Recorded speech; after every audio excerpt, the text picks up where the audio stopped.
নমস্কার, আপনারা দেখছেন P&R নিউজ, সর্বদা আপনাদের পাশে, আপনাদের সাথে।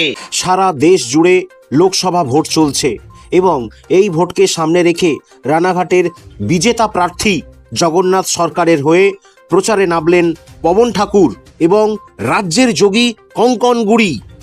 আগামী দিনে আপনারা দেখেছেন জগন্নাথ সরকার রানাঘাট এলাকাতে প্রচুর উন্নয়নমূলক কাজ করেছেন। রানাঘাট স্টেশনের উন্নয়ন থেকে আরম্ভ করে রাস্তায় আলো লাগানো, ব্রিজ তৈরি করে দেওয়া, বিভিন্ন বিকলাঙ্গ মানুষদের তাদেরকে পথ চলার জন্য হুইল চেয়ার থেকে আরম্ভ করে বিভিন্ন সাজ সরঞ্জাম মতো দিয়েছেন এবং আরও অনেক বড় বড় কাজ করেছেন। এবং সবচেয়ে বড় কথা, মানুষের শরীর খারাপ হলে তাকে আর চেন্নাই যেতে হয় না, বাড়ির কাছেই কল্যাণীতেই এইমস তৈরি করে দিয়েছেন। আর তাই রাজ্যের যোগী কঙ্কন গুড়ি বলছেন, রানাঘাটের সাংসদ পদে দ্বিতীয়বারের জন্য আবার আসছেন জগন্নাথ সরকারই, কারণ রানাঘাট এলাকার মানুষের আশীর্বাদ রয়েছে তার মাথায়। এই জন্য তিনি নিজ উদ্যোগে বিভিন্ন রাস্তাঘাটে এবং কর্নারে মিটিং মিছিল করছেন। চলুন শুনে আসি জগন্নাথ সরকার এ ব্যাপারে কি বললেন।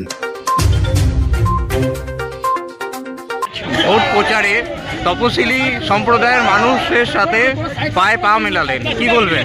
তপশিলি নয়, তপশিলি উপজাতি সম্প্রদায়, এসটি মোর্চা, যারা জনজাতি বলে পরিচিত, তাদের আহ্বানে আজকে নদিয়া দক্ষিণ জেলার একটি র্যালি, রোড শো, পদযাত্রা ছিল। আর সেই সম্মেলনে এসে আমি যোগদান করি।